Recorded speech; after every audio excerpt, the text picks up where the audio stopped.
sebelum ambil keputusan apapun juga, tanyalah, berdoalah kepada Tuhan. Nanti dia akan tuntun kita. Apakah lewat suara di telinga kita atau lewat tuntunan di hati kita. Dia akan kasih pertolongan kita, ya kan? Tapi sikap hati kita adalah, Tuhan, aku mau bertanya kepadamu. Nah, itu poin penting. Terhindar dari semua masalah. Welcome keluarga Higher Than Ever Church. Di podcast Deep Talk with Pastor, kami ingin menjawab setiap pertanyaan-pertanyaan saudara dari sudut pandang Higher Than Ever Church Pastors. So, stay tuned, cause the truth shall set you free. Kebenaran yang kamu ketahui akan memerdekakan kamu.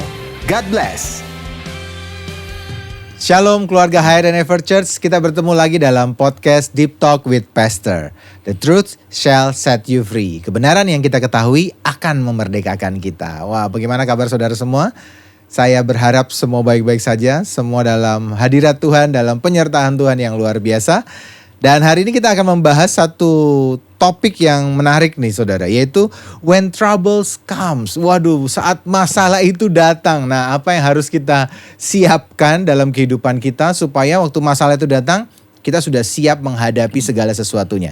Dan di tengah-tengah kita, di studio sudah ada Pastor Victor Purnomo. Shalom Pastor. Shalom semuanya. Selamat datang lagi di Deep Talk with Pastors. Terima kasih. Iya Pastor. Nah, ini ada pembahasan yang menarik hari ini Pastor. Saat masalah datang nih, waduh, dalam kehidupan kita biasa masalah itu sering kali datang ya Pastor ya, tidak pernah berhenti. Nah, sebenarnya apa sih Pastor yang membuat masalah itu datang dalam kehidupan kita?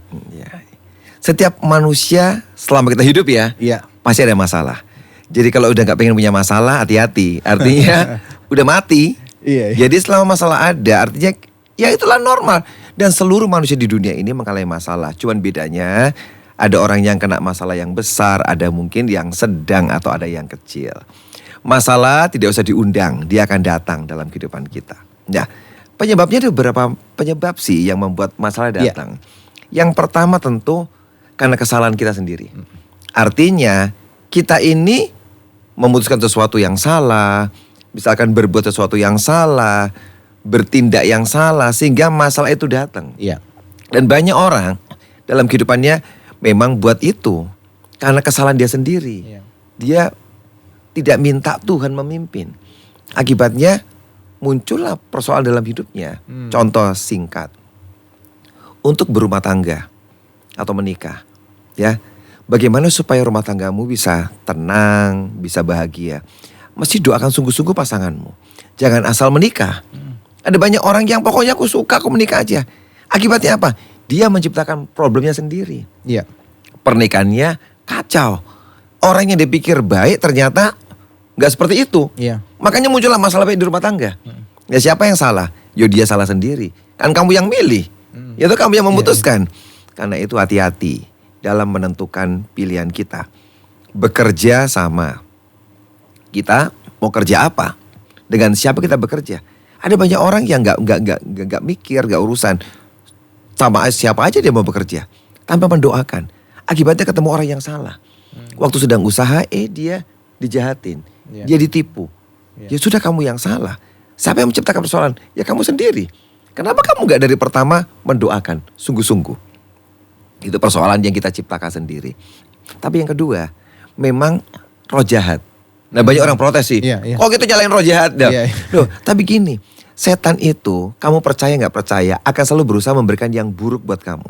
Ingat ya, setan gak pernah kasih yang baik loh buat kita. Oh setan baik banget memberkati kita gitu tanpa ada embel-embelnya. Gak ada. Dia pengen selalu dari pertama merusak hidup kita. Jadi ketahuilah, mungkin kau sudah baik, sudah semua menyiapkan, tapi tetap ada kuasa-kuasa roh jahat yang coba merusak kita. Ya kan, misalkan kita jujur loh, ya kan, kita baik dalam usaha, tiba-tiba ada aja orang yang nipu kita, ya tak? Yang membohongin kita. Ya, itu kan berarti kitanya sudah oke. Nah, tiba-tiba ada orang datang yang beli barang kita, habis gitu nggak bayar, ya kan? Nah, dia lari. Kita nggak mau ciptakan masalah, ya kan? Tapi kan datang. Siapa yang mencuri, membunuh, membinasakan? Ya pekerjaan roh jahat lah, ya kan? Nah, yang ketiga, ada juga persoalan yang diizinkan Tuhan. Nah ini yang susah. Iya. Aduh, kok Tuhan izinkan persoalan ya? Iya. Kenapa dia izinkan persoalan datang dengan berbagai purpose atau tujuan Tuhan? Yang pertama mungkin membuat saudara menjadi orang yang lebih kuat. Satu, memproses engkau, makin membersihkan hidupmu. Tapi juga proses persoalan dikasih supaya dia punya tujuan mengangkat hidupmu. Dan di Alkitab banyak loh kisah itu. Yusuf punya masalah nggak? Punya. Endingnya bahagia. Dia bahkan punya kedudukan yang sangat tinggi di Mesir. Dari mana masalah? Daniel punya masalah nggak?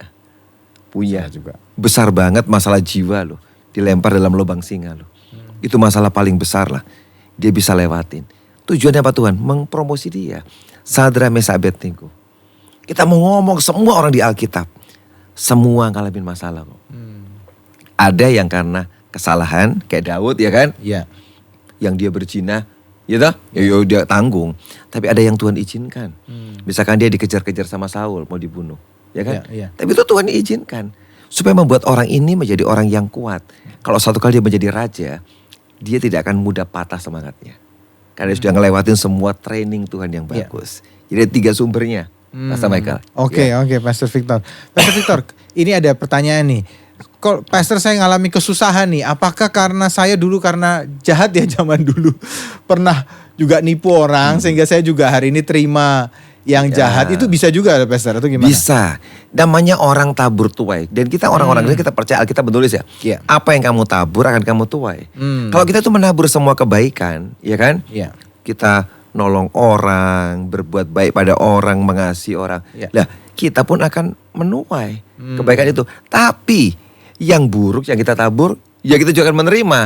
Kayak banyak orang yang marah. Yo kan udah bertobat. Ya betul. Pertobatanmu diampuni dosamu. Tapi efeknya tetap dibayar loh. Jadi jangan mau dibohongi setan. Dan pikir gini, gak mau bayar pokoknya aku. Gak bisa. Lu mau bayar gak mau bayar tetap akan ada resikonya. Ya kan? Kalau kamu zaman dulu hidup dalam kekacauan, kamu pakai narkoba. Ya toh? Hari ini bayar harganya apa? 1, tubuhmu rusak mungkin. Ada bagian tubuhmu yang tetap terganggu. Ya kan? Itu jadi masalah kan? Lu kenapa? Lah kamu dulu sembarangan dengan tubuhmu. Lu pakai narkoba kayak gitu. Udah rusak kan? Loh, apakah bisa disembuhkan Tuhan? Bisa. Ya kan? Tapi lu bayar harganya dulu. Ya kan? Lu ngalami sakit gara-gara anggota badanmu rusak, gara-gara kena narkoba. Atau apa zaman dulu? Kamu nipu. Hari ini kamu ketipu juga. Ya kan? Nah, Yakub aja orang yang dicintai Tuhan loh Yakub. Alkitab berkata aku benci so sayang pada Yakub. Yakub bayar harga gak? Bayar. Dia nipu bapaknya loh. Ya toh? Dalam hal mendapatkan apa? Berkat. Ya kan? Apa yang dia dapat? Dia ditipu. Anak-anaknya nipu dia. Ngambil baju Yusuf kan? Dirobek-robek, dikasih darah domba. Ngompah, anakmu mati. Ditipu gak Yakub? Ditipu. Ya kan? Yakub berkali-kali ngalami peristiwa itu yang gak enak. Kenapa? Masa lalunya waktu masih muda. Dia nipu. Ya, jadi kita akan bayar harga. Karena itu hari ini jadilah wise, bijaksana. Apa artinya? Hidup dalam kebenaran, kerjakan yang benar. Kamu akan nuai kebenaran yang sangat banyak. Gitu Pastor Michael. Mesti hati-hati ya Pastor Victor ya. Sekali lagi kita mesti hati-hati dengan kehidupan kita. Tuhan memang mengampuni ya Pastor. Ampuni. Pasti ampuni. Tapi juga ada sisi keadilan kadang-kadang. Kita ngomong bahwa dia setia untuk mengampuni, tapi dia juga adil. Nah itu kadang selalu seringkali kita lupa dengan keadilannya. Cuma setia-setianya aja nih mengampuni, tapi keadilannya kita nggak ngerti sehingga tiba-tiba kita ngalami kesusahan. Lu sudah baik lu Pastor Victor. Nah ini tapi ada pertanyaan lanjutannya Pastor. Kan Tuhan Yesus sudah tebus semua di kayu salib gitu loh. Kok sekarang masih ngalami kesusahan? Padahal sudah ditebus sih. Mungkin dia bilang, ya kan kesalahan-kesalahan tadi sudah ditebus sama Tuhan di kayu salib. Sudah genap Alkitab berkata. Ya, kadang-kadang orang itu menafsir kata itu dengan membuat kekristenan itu jadi kekristenan jadi hidup keagamaan yang sangat enteng, murahan. Dia udah kerja semua, kita ngapain lagi? Bahkan kita juga gak mau usaha loh. Kita gak mau doa sungguh-sungguh. Kita gak mau puasa, kita gak mau baca firman, kan udah dibayar. Nah itulah sikap Kristen yang murahan saya ngomong ya. Loh, kalau kamu tahu dia sudah mengerjakan semua, harusnya kita pun serius dengan kehidupan kita. Ya kan? Bukan artinya kalau kita sudah ditebus oleh Yesus artinya kita bisa seenaknya. Gak apa-apa toh. Kita mau berdosa kan ditebus Yesus.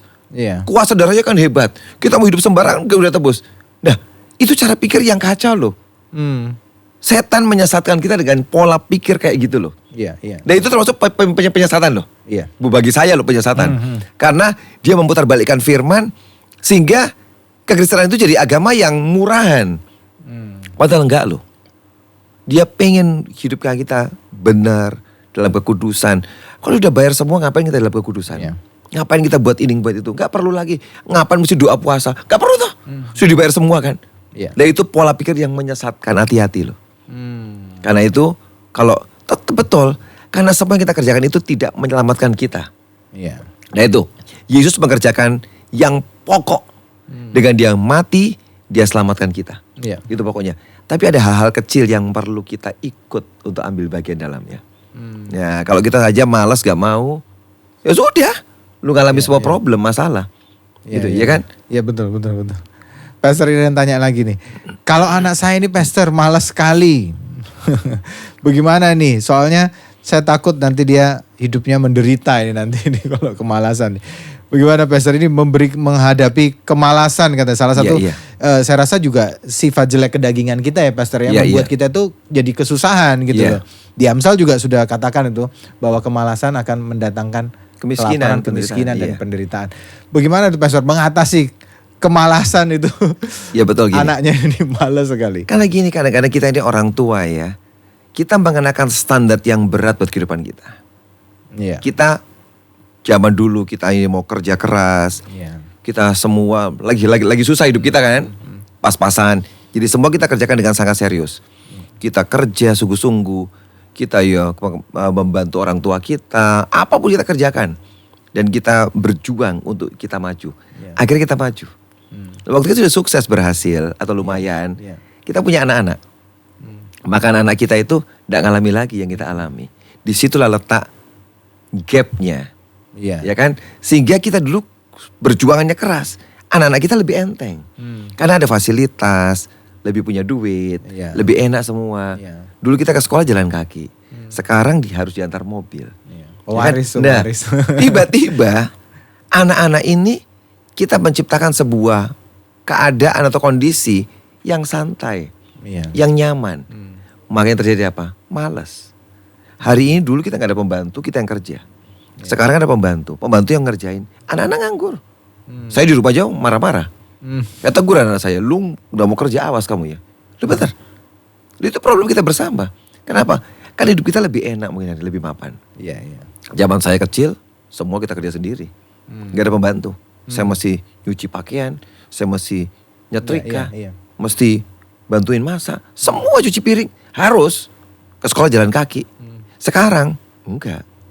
Ya makanya itu yang membuat kadang-kadang kesalahan kita orang tua, membuat anak kita malah. Karena itu anak saya marahin. Sarannya apa pastor buat mungkin ibu ini yang punya anak ini, waduh malas-malasan terus ini harus diapain? Kira-kira pastor Peter ada saran buat ibu-ibu? Dimotivasi. Kita harus berani ngomong. Iya. Kalau kamu kayak gini terus-terusan, kamu gak bisa mencapai cita-citamu loh. Ya toh? Iya. Kamu gak bisa. Jadi kita memberikan motivasi sambil menegur, gak apa-apa. Ngomongin, membuka pikiran mereka. Kalau kamu kayak gini cara kerjamu, nanti kamu akan kerja di sekuler, kamu buka usaha dan kamu malas, kamu tidak akan banyak berkembang. Nah itu satu, ya kan? Yang kita kasih understanding, pengertian. Tapi bisa juga lewat teman-teman mereka. Circle-nya, kita masukin circle itu, ya kan? Bagus, dan kita ngomongin circle-nya, harus kayak gini-gini ya. Sehingga nanti circle-nya itu saling ngobrol dengan yang lain, sehingga mereka bisa menciptakan. Karena jujur anak-anak itu lebih dengerin circle-nya daripada orang tua kok. Iya. Ya kan? Atau pemimpinnya dia yang rohani di gereja. Circle dia, pemimpin rohani. Kadang-kadang orang tua ngomong dia dengerin sih mungkin. Tapi dia pura-pura tidak mendengar, ya kan? Tapi kalau kita bisa combine, kita juga ngomong sebagai orang tua, tapi juga kita mempengaruhi circle dia, akan nolong banget itu. Tapi ingat yang satu, didoakan juga. Nah itu juga jangan contoh sampai juga mungkin pastor ya.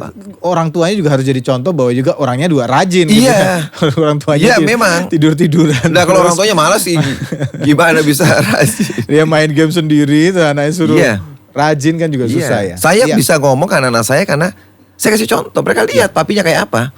Saya masih cuci piring di rumah.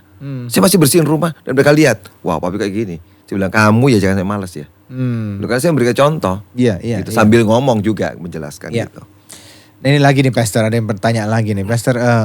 Ngalami kesusahan nih Pastor karena seluruh tabungannya diberikan kepada ini dulu seperti usaha gitu Pastor. Jadi dia dapat bunga yang cukup tinggi, ditawarin gitu dalam satu ini, suruh masukkan uang, begitu uangnya dimasukkan, awalnya dapat nih Pastor, dapat uang, wah seneng dia, akhirnya dia ambil uang tabungannya yang depositonya semua, bahkan juga pinjam kepada temannya yang lain supaya dia bisa dapat bunga yang lebih besar lagi, dan setelah dimasukkan jadi masalah ternyata.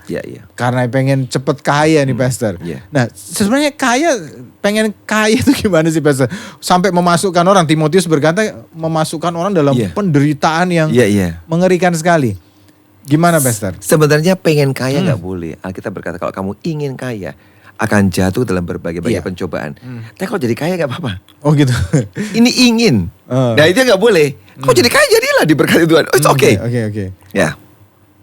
Kenapa semua kayak gitu? Itu scam, banyak yang memang kayak gitu. Banyak banget Pastor. Dan dunia ini penuh dengan scam, penipuan hari-hari ini. Macam-macam, dunia makin canggih, setan makin hebat. Membuat banyak penipuan, kan dia bapak segala pendusta kan. Jadi hari ini penipuan atau scammernya itu, scammingnya itu sangat berkembang maju. Gitu caranya. Gitu loh. Kenapa banyak orang yang terjebak sampai hari ini loh. Ya kan? Masih banyak orang yang alami problem yang sama ini. Ditawarin, lu masukin uang sekian, bunganya sekian. Gitu loh, kita pikir aja ya. Orang yang kerja keras, ya, yang punya usaha aja. Usaha jualan apalah, misalkan jualan di toko, onderdil barang, onderdil mobil, jual makanan. Enggak segitu keuntungannya, padahal kerja keras loh.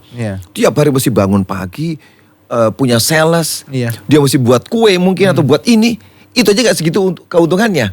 Ini kok enak, uang dimasukin, dia cuma ongkang kaki, nganggur, dapatnya banyak banget. Jadi coba kita mikir yang logis lah. Kan gak mungkin kalau emang kayak gitu semua orang akan kesana uangnya. Disitulah pelajarin yang logis. Artinya apa yang tawarkan itu gak masuk akal. Loh, betul sangat manis tawarannya. Minggu pertama, bulan kedua lu dapat. Tapi kamu tuh ditipu, uang itu uangmu sendiri dikembaliin. Itu bukan uang keuntungan. Lu nabung 1M ke sana, invest 1M. Bulan pertama kembali misalkan berapa? 50 juta, 100 juta. Gitu? Oh seneng banget. Bulan kedua 100 juta, 200 juta. Lu masukin lebih banyak lagi. Setelah itu hilang. Loh, itu yang kamu terima itu, kamu tuh bodoh banget ya. Uang kamu 1M. Kamu dikasih 200 juta. Bahagia banget.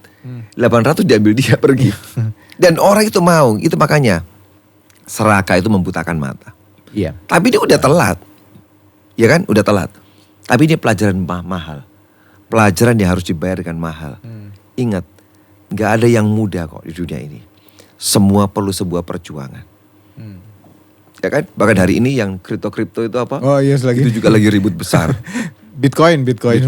Ya kan, itu uang kripto juga. Nah, sampai ya semua orang juga merasa merasa bodoh banget kalau tidak ngambil Pastor, karena dimarah-marahin nih kalau kamu tidak ngambil tuh kamu bodoh, kamu tidak bisa maju gini. Begitu. Dan ngambil, hebatnya flexing. Orang-orang yang kerja itu menunjukin, lihat nih gue punya mobil mewah, punya rumah mewah, punya tabungan sekian. Orang semua jadi gila. Jadi pengen. Ngikutin, pengen banget ini. Ternyata tipuan. Makanya gitu loh. Hati-hati yang seperti itu. Keserakan itu sangat berbahaya. Apakah seperti itu hasilnya? Ya cuma dia aja sebagai contoh. Dia pun bukan punya dia mungkin itu. Nah, Pastor begini sebentar. Ingin kaya atau ingin cepat kaya sebenarnya? Atau gimana? Sama-sama. Ingin kaya, ingin cepat kaya, itu dua-duanya tidak boleh. Gitu. Orang-orang ingin kaya, ingin cepat kaya loh. Karena keinginan itu, kita yang bayar itu keinginannya, bukan kayanya loh. Orang kaya itu gak masalah. Ingin. Waktu kamu tuh ingin, tiba-tiba muncul sebuah keserakahan dalam hidupmu. Kalau kau pikir ngambil lebih banyak lagi. Nah itu yang bahaya. Keinginanmu itu loh. Gitu? Nah, kalau kamu jadi kaya gak masalah. Lu kerja. Gitu loh. Kamu kerja sungguh-sungguh. Serius misalkan. Ya sudah. Kamu nikmatin. Hasilnya kan. Lu kerja sungguh-sungguh lagi. Ya ada hasilnya. Lu nikmatin. It's okay. Keinginan itu yang memicu kita mengerjakan apa saja. Kenapa orang korupsi? Ingin kaya. Kok gampang caranya ya? Kenapa lu buat kecurangan? Ingin kaya.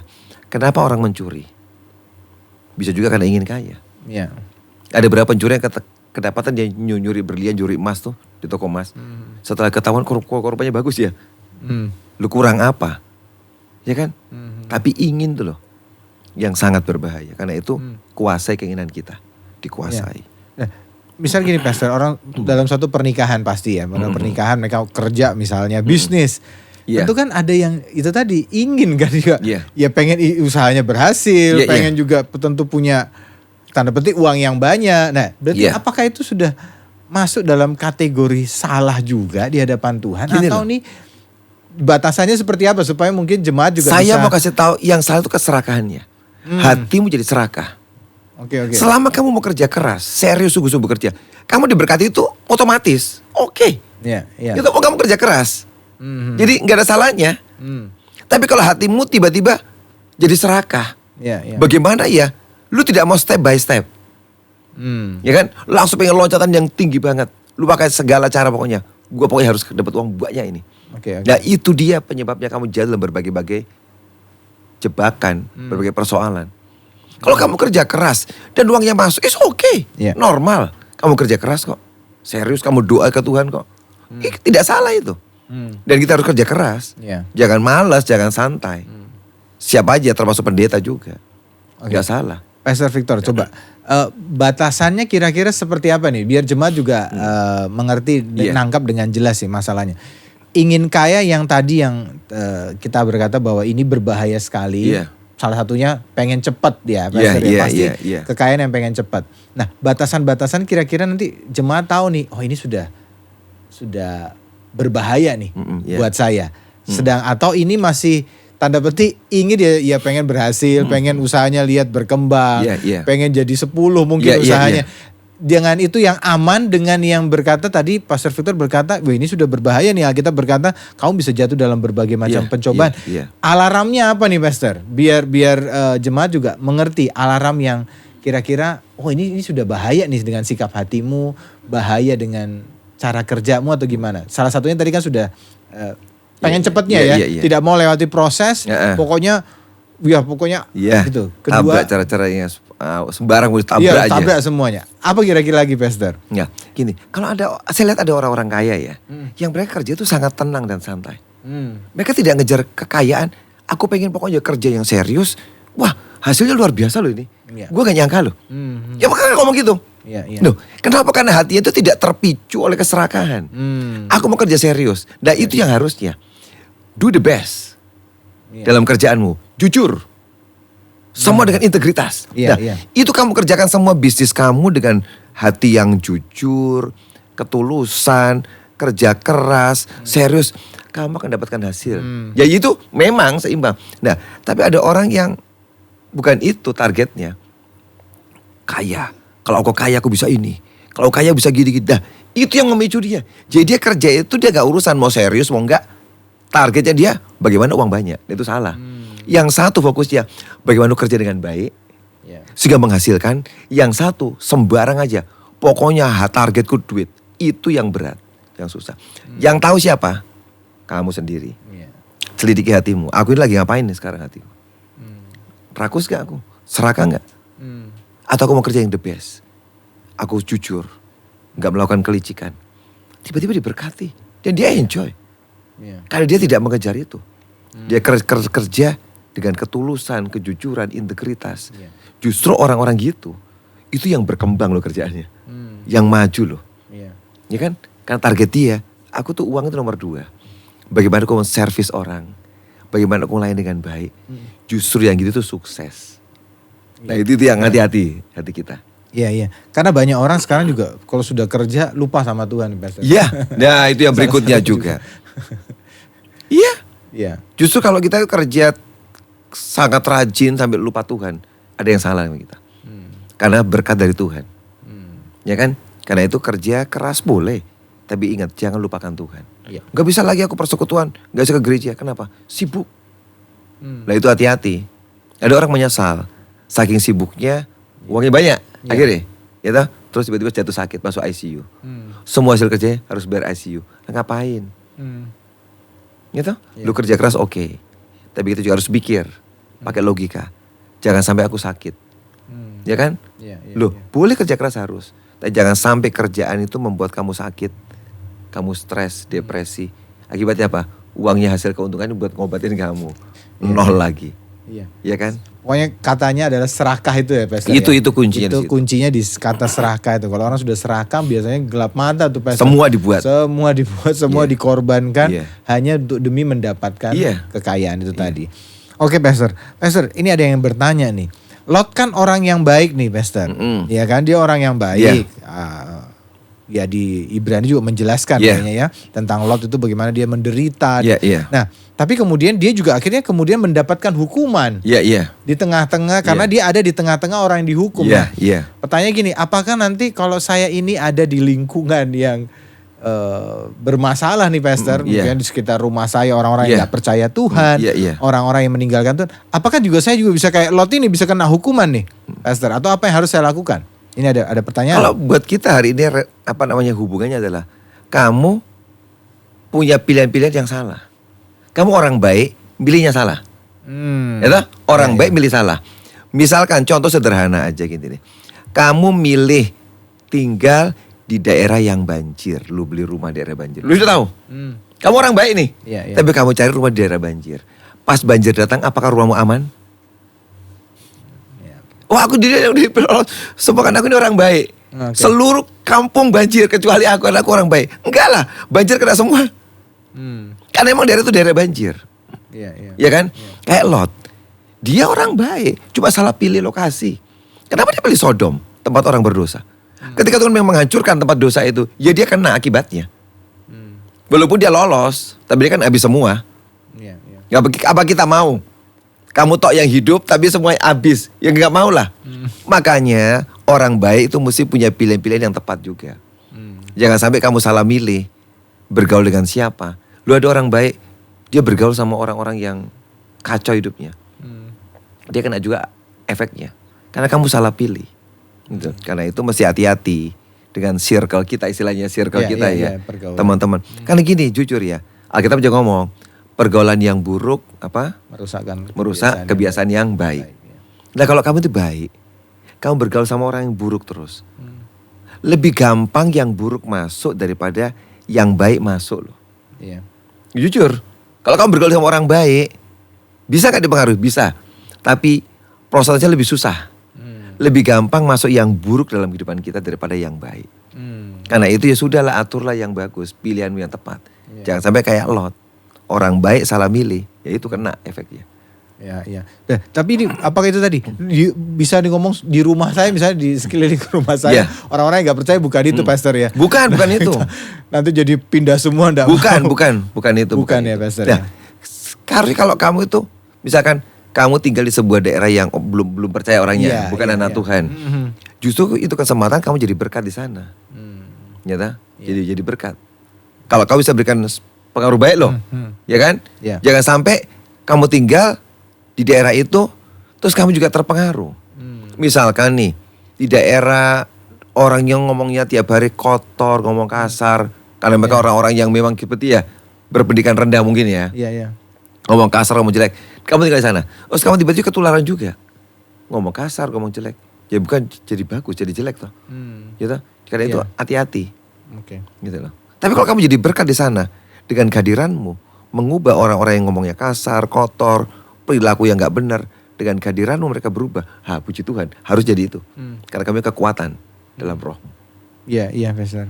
Oke, Pastor Victor, ini ada pertanyaan nih. Waktu orang Israel di Mesir, mereka kan bisa makan nih, makan macam-macam lah. Mereka sempat protes ke Tuhan, kita bisa ada semangka, dan tiba-tiba mereka masuk ke padang gurun, mereka tuh dikasih makan mana oleh Tuhan. Sekalipun roti surga, tapi kita berkata itu makanan yang hambar ya mungkin ya Pastor, atau manis ya? Manis ya? Seperti ketumbar. Nah tapi kalau mereka ngomong juga hambar, pernah mereka berkata makanan hambar ini kami sudah muak ya. Karena gini, hambar itu artinya membosankan. Aku makan ini terus. Oh gitu-gitu, oke. Gitu. Bukan rasanya ya, tapi bosennya. Iya udah bosan dengan makan ini. Kok ini kan berarti bagian dari proses Tuhan yang orang Israel harus alami ya. Tapi seringkali kenapa kok janji Tuhan kan sebenarnya mau membawa mereka ke tempat yang luar biasa dan harus melewati itu loh Pastor. Padahal dulu di Mesir mungkin tanda petik makanannya mungkin lebih enak ya, macam-macam gitu. Sedangkan di padang gurun ini tiba-tiba berubah. Makanannya sesuatu hal yang itu tadi, terus itu aja gitu ya. Nah, ada orang-orang mungkin jemaat yang juga bertanya bahwa kok dibawa dalam proses Tuhan yang nggak enak dong gitu. Iya, betul. Sedangkan yang dulu lebih enak nih, masalah justru malah datang tanda petik kepada anak umat pilihan Tuhan hari ini. Nah itu gimana tuh Pastor supaya jemaat ini juga tidak anti ya dengan namanya proses Tuhan ya dalam kehidupan kita. Lah sekarang kita lihat gini, dari sisi mana kita memandang, itu yang penting. Lu pandang dari sisi makanan, oke betul. Di Mesir lebih enak dari sisi makanan lo ya. Lu bisa makan watermelon, semangka, mentimun, bawang prei, ada ikan. Mereka bisa makan. Sisi makanan. Sementara di padang gurun makannya cuma mana. Tapi gini, secara freedom kebebasan. Lu budak lo. Lu dipukulin tiap hari lo kalau gak kerja. Di padang gurun bebas toh? Gak ada yang mukulin kan? Bebas. Dari sisi itu sekarang kita pandang dari sisi mana? Sisi makanan toh, ya memang rasanya enak di sana. Tapi secara kebebasan, kamu enggak. Kamu diperbudak, harus kerja tiap hari. Kamu enggak boleh punya anak laki-laki loh. Anakmu harus dibunuh loh, yang laki-laki. Loh, lu milih itu. Lu mau makan semangka yang enak, tapi anakmu harus dibunuh. Kamu enggak bebas, kamu harus kerja keras, enggak digaji. Ya kalau kita mikir yang itu, masalah makanan dia memang bebas. Tapi lu milih mana sih? Kalau kita pada manusia pada umumnya, kau pengen gak di penjara, gak usah keluar-keluar, dikasih makan yang enak. Atau kamu bebas dan kamu mungkin makan sederhana. Orang pasti milih bebas tuh. Siapa di penjara?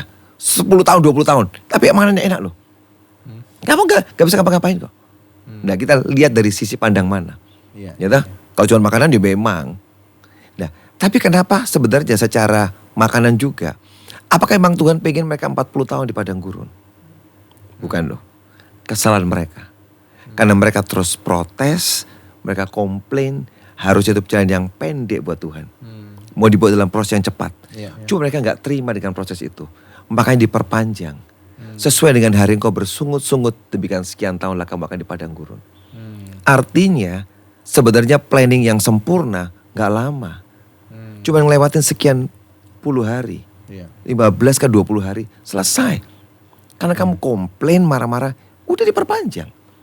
Akibatnya tambah ngamuk. Ya kan? Nah, di padang gurun sudah puji Tuhan loh di padang gurun itu. Karena artinya di sana memang gak ada makanan. Kalau sampai ada makanan gratis, free. Kalau 20 hari oke, gak masalah. Gara-gara kenapa komplain jadi 40 tahun.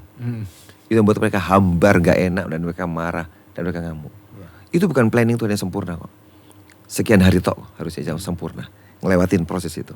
Makanya kalau dalam proses, terima, ngucap syukur, jalani. Aku tahu ini bagus hasilnya. Lu akan cepat selesainya. Jangan fokus ke yang tadi itu masalahnya yang itu. Karena ada sudut pandang yang lain ternyata lebih besar ya Pastor Victor ya. Dia gak bisa lihat itunya. Makanya dia gak bilang lu diperbudak, dipukulin loh. Anakmu dibunuh loh. Dan mereka rela, gak apa-apa. Yang penting makan watermelon, apa namanya, semangka. Saya bilang stupid. Iya. Oke, Pastor, ini ada pertanyaan lagi nih. Ini juga ibu ini kena masalah gara-gara benda terlarang nih Pastor. Ini juga mendatangkan kesusahan juga ya Pastor ya. Masalah juga dalam kehidupan. Curse, kutuk ya. Curse juga. Karena Alkitab dengan jelas kan berkata gini. Aku benci dengan semua barang-barang yang milik setan. Atau sesuatu yang dipakai untuk hal-hal yang perdukunan atau kayak gitu. Yang mengundang roh-roh jahat, aku benci dengan itu. Nah bagaimana kita menyimpan sesuatu yang dibenci di rumah kita. Saya kasih gambaran yang sederhana ya. Misalkan gini. Seorang suami itu punya mantan pacar. Ya kan? Nah udah menikah nih dengan perempuan lain. Terus di rumah dia pasang foto mantan pacarnya. Kira-kira istri ngamuk nggak? Ngamuk sih. Kalau kecuali nggak normal sih ya, nggak apa-apa. Dia punya mantan 3, dipasang semua 3 fotonya. Dia apa, ini mantanku. Itu istri kamu loh. Iya. Yuk kita ngomong perasaan kita aja lah. Iya. Lagi gitu loh. Lu pasang barang yang mantan. Mungkin dulu kalau kamu pernah hubungan dengan roh jahat, perdukunan kayak, dan kau simpen barang-barangnya. Iya. Kira-kira Tuhan itu ngelihat itu seneng gak sih? Kamu cari gara-gara. Iya. Udah tahu itu punya mantan, lu simpan. Karena itu buang semua punya mantan. Ya, sekalian menyinggung ini kalau ada mantan-mantan yang punya mantan, buang, bersihkan. Tersapu bersih. Supaya Tuhan kita ini ya yang jadi, kita kan seperti mempelai ya. Betul, Pastor. Kita tidak menyimpan lagi mantan yang lama. Hanya satu dari kita. Tuhan kita mempelai laki-laki, yaitu Kristus. Kamu aman, nggak ada curse. Ya. Ya, Pastor. Pastor, kalau ada yang jemaat yang punya di benda terlarang harus gimana nih, Pastor? Saya paling gampang dibuang. Kedua, serahkan ke hamba Tuhan atau ke gereja. Oh gitu, didoain aja ya. Karena ada kan yang ada kuasa kegelapan mungkin ya, Pastor, bisa. Perlu didoakan khusus. Ya gitu. Oke. Nanti bisa dibawa ke sekretariat atau gimana ya, Pastor ya. Kalau ada jemaat yang saudara punya benda-benda terlarang seperti itu ya. Benda terlarang ini ya apa namanya? Jimat-jimat lah, Pastor ya. Keris ya. Ini bukan benda terlarang narkoba ya, jangan ya. Saudara tidak boleh ya. Tapi juga bisa gini, barang-barang tertentu yang kita mungkin kita nggak tahu bahwa itu ada sesuatu spirit dalamnya gitu loh. Ada orang jengkel marah. Ngapain kok mesti ngurusin barang-barang? Misalkan patung-patung tertentu yang gambar kuasa jahat. Nah gitu loh. Bukan jimat tok ya. Dewa-dewa. Kadang-kadang gambar-gambar patung-patung yang kita beli satu negara mana yang gambar kita tahu dewa-dewa mewakili roh jahat atau apa gitu loh. Kamu bawa ke rumah dan kamu taruh. Ya ada efeknya yang terjadi. Itu pun juga bahaya. Atau gambar-gambar ya kan yang kamu taruh di rumah, yang kamu tidak tahu ini apa sih, pokoknya kamu asal bagus ya kayaknya dipasang. Padahal ada sesuatu yang negatif di sana. Itu pun berakibat. Iya. Pastor, saya mau tanya, kalau ini dari saya sih, saya mau tanya. Di Yohanes 4:11 ayat 4 tuh Tuhan Yesus pernah berkata begini. Ketika Yesus mendengar kabar itu, jadi dia pernah lihat orang yang buta dan orangnya bertanya, ini dosanya siapa sih? Gitu. Kemudian dia berkata, penyakit itu tidak akan membawa kematian, tetapi akan menyatakan kemuliaan Allah. Sebab oleh penyakit itu anak Allah akan dimuliakan. Saya pikir gini, kayak kasihan banget ya, Pastor ya. Sakit sekian lama, bahkan buta, gak bisa lihat. Dan untuk menyatakan kemuliaan Allah nih, Pastor, ini gimana nih? Masalah tapi untuk menyatakan kemuliaan Allah. Jadi gini loh, bisa itu karena efek kesalahan, bisa. Tapi ketika orang itu sudah menjalani semua kesalahan itu, efeknya adalah Tuhan dipermuliakan karena dia mengalami kesembuhan dengan cara yang ajaib buat orang itu. Ya toh? Hari itu kan dia disembuhkan Yesus kan? Disembuhkan. Sehingga orang lihat, wah luar biasa ya. Ya, jadi orang itu mengalami masalah, tapi akibat masalah itu Tuhan dipermuliakan. Itu bisa loh. Misalkan begini, kamu tuh salah ya. Misalkan kamu tuh berhutang. Misalkan utang sampai kalau lu gak bisa bayar. Terus kamu bertobat. Setelah kamu bertobat, tiba-tiba Tuhan ada orang yang tiba-tiba digerakkan Tuhan, nolong kamu bayarin utangmu. Nah, kamu kesaksian, aku tuh sudah putus asa tapi aku berdoa. Nah, siapa yang dipermuliakan? Satu, persoalanmu diselesaikan. Tapi yang kedua Tuhan dipermuliakan. Jadi ada double keuntungan. Yang satu, masalahmu selesai. Yang kedua, Tuhan dipermuliakan. Ya kan? Nah, karena apa? Kamu bersaksi, aku ditolong Tuhan. Kalau kamu punya ngalamin pernah berhutang, kamu salah, lu bertobat, cari Tuhan sungguh-sungguh, gini, nanti Tuhan akan tolong kamu. Dan Tuhan dipermuliakan lewat kejadian itu. Jadi memang betul ada hal-hal yang kita alami, mungkin kesalahan kita berhutang, tapi setelah ending yang kita bertobat, Tuhan dipermuliakan. Ya gitu loh. Orang itu pun sama, mungkin dia punya sesuatu yang salah dalam kehidupannya, ya kan? Atau yang nggak benar sampai dia sakit, atau Tuhan izinkan itu kejadian. Nah, ketika terjadi keajaiban, Tuhan dipermuliakan lewat problem itu, lewat masalah gitu. Ya, semua kita kan pernah ngalami juga. Ini bukan ini, Pastor, apa namanya? Bukan karena Tuhan sengaja ngasih dia masalah ini, karena kan kalau tadi soal kesalahan, kan waktu itu dia bilang, apakah orang tuanya yang salah? Bukan. Apakah dosanya? Bukan juga. Tapi untuk mendatangkan kemuliaan nih, Pastor. Apakah ini memang sudah Tuhan rencanakan gitu? Atau gimana sebenarnya, kayak gini, Pastor ya? Kisahnya Daud. Kalau kita lihat Daud ya, dia ditombak sama Saul. Saya mau tanya, apakah Daud salah? ditembak Saul tuh. Iya. Dia mengalami dikejar-kejar Saul itu kan persoalan kan, penderitaan kan. Iya. Berapa lama dia? Lumayan lama loh itu. Mungkin bisa sekitar 10 tahunan loh. Dia itu umur 17 mulai dia umur 30 baru menjadi raja. Gitu ya. Jadi belasan tahun loh dia tuh alami penderitaan kayak gitu. Nah, Tuhan mengizinkan. Apakah Daud kasihan? Kalau dia gak lewat proses itu dia gak jadi raja kok. Jadi dia mesti ngelewatin itu sebuah proses untuk sampai dia bisa menjadi raja. Dan Tuhan dipermuliakan. Bagaimana bisa seorang gembala kambing domba jadi raja? Dia lewat itu prosesnya, Tuhan izinkan. Gitu loh. Tapi dipermuliakan. Ada orang-orang juga yang Tuhan izinkan untuk melewati semua itu gitu loh. Jadi ada Tuhan seringkali ya memberikan tanda petik masalah mungkin ya buat kita. Diizinkan supaya nanti untuk kemuliaan nama Tuhan juga dan untuk mengangkat kita sebenarnya pastinya. Menjadi sesuatu yang baik. Oke, Pastor. Sekarang nih, bagaimana sih memiliki sikap hati yang benar? Tadi kan kita sudah bahas begitu banyak masalah yang muncul ya, dengan kesalahan kita lah, dosa lah, pengen cepat kaya lah. Nah, sekarang bagaimana sih sikap hati yang benar, Pastor, saat kita kedapatan nih masalah nih muncul dalam kehidupan kita? Apa yang pertama kali respon kita itu harus seperti apa, Pastor? Yang pertama kita berdoa, tanya kepada Tuhan. Pasti gak bisa peka sama Tuhan, makanya harus peka. Ya kan? Berdoa tanya, Tuhan, aku ini bagaimana kondisi hidupku? Ya kan? Karena Tuhan yang paling tahu keadaan kita sebenarnya. Ya kan? Kita gak bisa tebak-tebak diri kita. Tuhan, bagaimana keadaanku? Nanti Tuhan akan memberikan penjelasan. Oh, ini loh keadaanmu seperti ini. Waktu kamu sudah ngerti, oh seperti apa, di situ Tuhan akan tolong kamu memberikan jalan keluar. Karena gini, betul ada masalah, tapi Tuhan itu memberikan jalan keluarnya selalu. Gak ada masalah tanpa jalan keluar loh. Nah, tergantung kamu sama Tuhannya gimana. Waktu ada masalah, tanya ke Tuhan, mendoakannya, nanti dia akan berikan jalan keluar. Nah, akibatnya ya udah selesai kan? Karena kita memang punya masalah, ngerti penyebabnya apa. Gitu. Kalau kamu memang salah, misalkan tadi nyimpen barang-barangnya gak benar tuh ya, Tuhan akan ngomong, ini yang salah. Oh, di sini. Dia jalan keluar, lu buang, lu hancurin, beres. Atau di mana kamu sikapmu yang gak jujur yang salah, bertobat. Dengan pertobatan selesai masalahnya. Kayak Niniwe, ya kan? Caranya adalah mereka orang jahat. Waktu datang Yunus ngomong bertobat, dikasih jalan keluar. Tuhan yang menghukum, Tuhan yang menegur ya, Tuhan yang mengkoreksi mereka, tapi Tuhan juga memberikan jalan keluar. Bagaimana supaya selesai, nah gitu. Seperti dokter berarti ya Pak Pastor ya. Kalau tidak tepat berarti juga nggak bisa selesai masalahnya. Harus tahu Tuhan apa ini akarnya. Oke. Itulah akarnya, ya kan? Iya. Gitu ya, saudara semua jemaat Higher and Ever Church.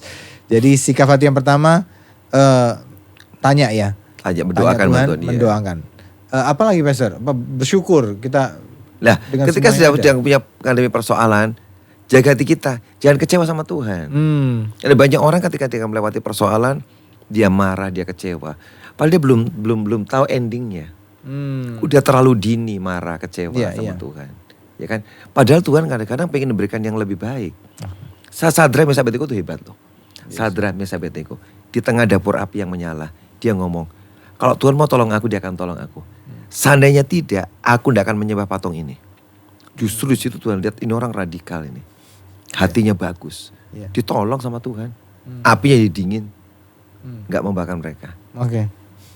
Pastor, apakah kita bisa menjaga diri kita supaya tidak masuk dalam masalah? Kan tadi masalah ini akan datang nih. Ya berarti apakah kita masih bisa menjaga diri kita supaya kita ini tidak usah masuk masalah-masalah gitu maksudnya Pastor? Bisa. Kalau kita ini berjalan dalam Roh Kudus. Berjalan dalam tuntunan Roh Kudus. Ini loh. Tuhan itu tidak akan bawa kita ke dalam masalah, enggak kok. Dia pengen kamu tuh hidup makin dekat dengan Tuhan, makin serius ya kan? Ya kan? Itu Tuhan inginkan gitu loh. Ya, kalau kamu dituntun Roh Kudus, itu yang membuat kamu itu bisa terluput atau terselesaikan dari masalahmu. Masalah yang nggak perlu. Ya kan? Kayak tadi itu loh masalah invest uang. Kalau kamu doa Tuhan Roh Kudus ini gimana, uangku untuk apa? Tuhan ngomong beli barang ini, jual barang ini.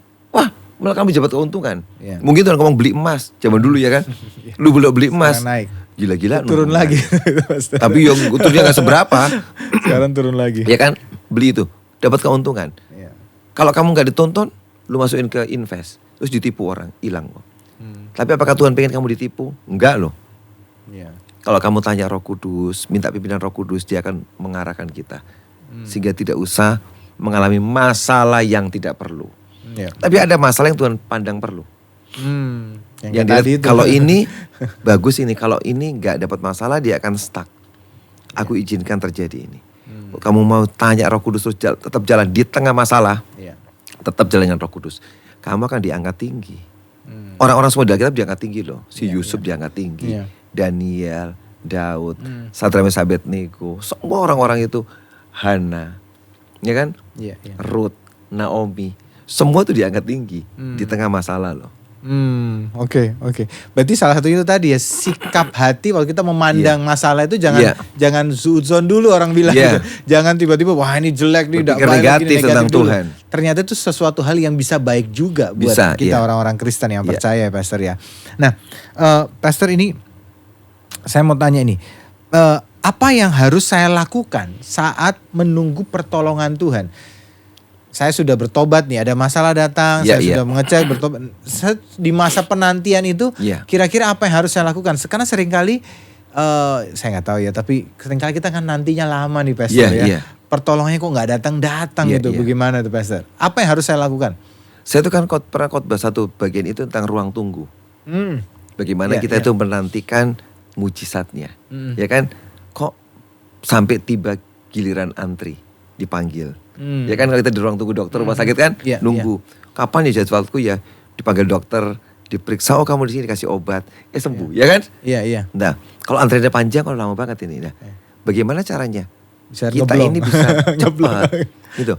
Sikap hati kembali lagi. Kalau hatimu itu ke Tuhan, bersyukur di tengah persoalan, tetap setia dengan Tuhan. Loh, kamu tetap tidak mengurangi. Oh, ada persoalan gak usah ibadah lah. Ada persoalan gak usah baca Alkitab. Ada persoalan gak usah doa. Salah. Di tengah persoalan kamu makin sungguh-sungguh dengan Tuhan. Itu mempercepat prosesnya loh. Jadi sambil nunggu mujizat, kamu membangun manusia rohanimu dengan sangat bagus. Jangan mundur. Ada banyak orang ada masalah, malah kendor. Harusnya makin kuat ke Tuhan. Itu membuat ruang tunggumu gak usah lama-lama. Dipercepat. Ada jalur keluarga. Jalur keluarga. Jalur khusus. Jalur khusus pintunya di sebelah. Bisa langsung masuk dan terima mujizat. Jadi waktu saat kita nunggu sikap hati. Syukur ya, sikap hati kita harus jaga dan dengan sungguh-sungguh. Salah satu saya ingat tuh Pastor, Daud pernah berkata bahwa bangunlah Fajar, bangunlah gambus yang kecapi. Aku hendak membangunkan Fajar pertolongan dalam kehidupan. Salah satunya dengan pujian mungkin juga bisa Pastor. Apakah ucapan syukur ya bisa gini itu? Kalau kita hati lagi berat, lagi susah, tertekan gitu ya, pujian itu sangat menolong kita. Kenapa? Dalam pujian itu ada Roh Kudus yang mengalir. Karena Roh Kudus itu mengalir dalam pujian kita. Pujian itu membawa hadirat Tuhan loh. Kalau kamu nyanyi di gereja, itu ada presence of the Lord, bukan lagu dunia. Lagu pujian dari orang Kristen, lagu rohani ya. Ada Roh Kudus yang mengalir. Nah bayangkan, kalau kamu lagi tertekan, kamu naikkan pujian atau mendengar lagu-lagu pujian, Roh Kudus akan mengalir dan masuk dalam hatimu. Tentu hatimu akan kuat. Karena hadirat Tuhan, urapannya dalam kehidupan kita. Jadi menolong memuatkan kita tuh di tengah persoalan. Iya Pastor. Nah Pastor ada lagi pertanyaan nih. Saya mengalami penipuan nih. Masalah ditipu sama orang. Nah apa yang harus saya lakukan pada orang yang menipu saya nih Pastor? Ya gini, kalau kamu ditipu, satu, mengampuni orang itu. Mengampuni bukan berarti udahlah uangnya rela, udah gitu, uangnya hilang gitu. Lah, kalau kamu sungguh-sungguh dengan Tuhan, kamu ampuni. Pertama, sikap hatimu. Kalau kamu mendendam, marah, kecewa gini, belum tentu balik uangnya, ya kan? Kalau kamu ditipu. Tapi nek kamu itu hatimu bisa mengampuni orang itu, Tuhan bisa buat jalan lain. Untuk membuat atau mengembalikan uang yang hilang itu. Caranya gak usah tahu. Tapi yang penting nanti uang yang hilang itu bisa balik. Entah kamu dikasih kerjaan yang lebih bagus, sampai uang itu balik, atau orang itu bertobat, dia mungkin Waktu nipu miskin kan? Iya. Dia gak punya duit, balikin gak bisa. Iya. Diberkati Tuhan, bisa mulangin, ingat sama kamu. Ya kan? Jadi pokoknya pengampunan itu memberikan kelegaan buat kita lah. Jangan sampai lu punya uang udah hilang, hatimu tertekan. Iya. Berat hidupmu. Hilang semua malahan Pastor. Hilang uang. Uang hilang dan sejahtera hilang, sukacita hilang. Semua hilang. Apalagi lu kecewa sama Tuhan, meninggalkan Tuhan lagi. Kok Tuhan izinkan terjadi? Oh, gawat banget. Belum sakit lagi tuh kalau mikir terus ya. Iya, stres. Stres lagi, sakit lagi, malah repot Pastor ya. Iya. Nah, iya. Jadi sebelumnya berarti juga jangan sampai ditipu tadi ya. Iya, makanya itu kalau kamu itu semua makanya perlu setiap keputusan tanya ke Roh Kudus. Iya. Ada banyak orang itu tidak adil sama Tuhan kok. Semua tidak adil ya. Kenapa? Kalau ada keputusan, lu ambil sendiri keputusannya. Keputusanku, kalau ada masalah lempar ke Tuhan. Tuhan selesaikan masalahku. Tuh karena kamu dulu yang pilih sendiri. Sekarang ada masalah lempar. Lempar ke saya. Suruh kasih jalan keluar. Tapi dia tuh baik kok. Kadang-kadang kita cuma ngelemparin masalah, dia mau tolong kita. Iya. Memberikan jalan keluar. Asal kita datang pada dia dengan rendah hati ya Pastor ya. Mengakui kesalahan dan bertobat. Pastor, yang terakhir ini pertanyaan. Apakah kalau saya berharap orang menolong saya berdosa ini Pastor? Ya gini, harusnya harapan kita kepada Tuhan. Itu yang pertama. Kali gini, harapan pada manusia seringkali menimbulkan kekecewaan. Ya kan? Iya. Nah, apakah salah? Ya bisa, gak salah juga bisa. Ya toh, kalau kau pikir orang ini bisa nolong aku nih.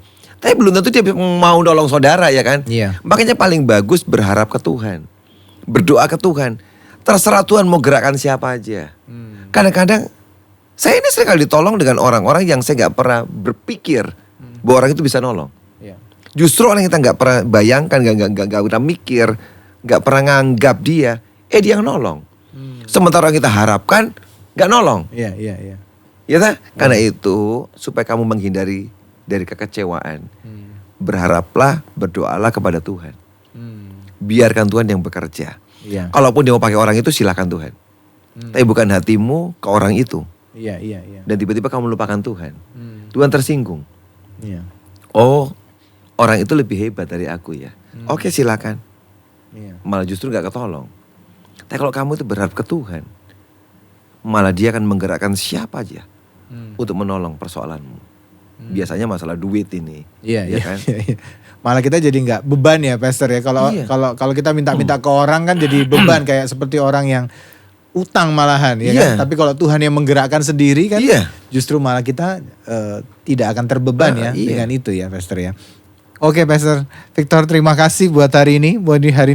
Banyak sekali pertanyaannya jadinya tadi cuma sedikit. Jadi malah melebar kemana-mana pertanyaannya. Terima kasih Pastor buat hari ini sudah sharing dengan kita. Jadi saudara yang hari ini sedang menghadapi banyak masalah yang datang dalam kehidupan saudara, percayalah semua baik. Dan kita percaya tidak semuanya itu jahat, tapi bisa mendatangkan kebaikan dalam kehidupan kita. Pastor Victor bisa berikan sesuatu penutup hari ini tentang masalah ini bagaimana supaya jemaat jadi penutup buat kita semua di podcast hari ini. Sebelum ambil keputusan apapun juga, tanyalah, berdoalah kepada Tuhan. Nanti dia akan tuntun kita. Apakah lewat suara di telinga kita atau lewat tuntunan di hati kita. Dia akan kasih pertolongan kita, ya kan? Tapi sikap hati kita adalah, Tuhan aku mau bertanya kepadamu. Nah itu poin penting. Terhindar dari semua masalah. Oke. Ya. Oke, Pastor Victor. Pastor, kita mau berdoa juga Pastor buat jemaat yang hari ini, saudara yang sedang mengalami pergumulan, entah itu hutang mungkin, pergumulan dalam sakit penyakit mungkin yang saudara alami hari ini, atau pergumulan apapun yang ada di rumah. Saudara boleh angkat tangan saudara, kita akan berdoa bersama-sama. Pastor Victor nanti akan berdoa kepada saudara semua supaya setiap masalah yang saudara hadapi hari ini bisa segera selesai dengan berkat dan pertolongan Tuhan yang ajaib. Silakan Pastor Victor. Mari kita berdoa. Bapa di surga, terima kasih. Berdoakan buat semua penonton pada hari ini di acara podcast ini. Apapun persoalan yang sedang kami lewati dan hadapi hari ini, kami berdoa Tuhan tolong kami. Kami rendahkan hati kami. Kalau ada kesalahan kami bertobat di hadapan-Mu. Dan Tuhan kami berdoa buka jalan supaya masalah kami selesai dengan cara Tuhan. Ampuni kami, buka jalan buat kami. Terima kasih Tuhan. Dalam nama Tuhan Yesus kami berdoa. Amin. Amin. Terima kasih Pastor Victor Ya, sekali lagi sama-sama. sudah hadir di studio bersama-sama dengan kita semuanya. Saudara, sampai jumpa minggu depan dalam podcast Deep Talk with Pastor. The truth shall set you free. Kebenaran yang kita ketahui akan memerdekakan kita. God bless you.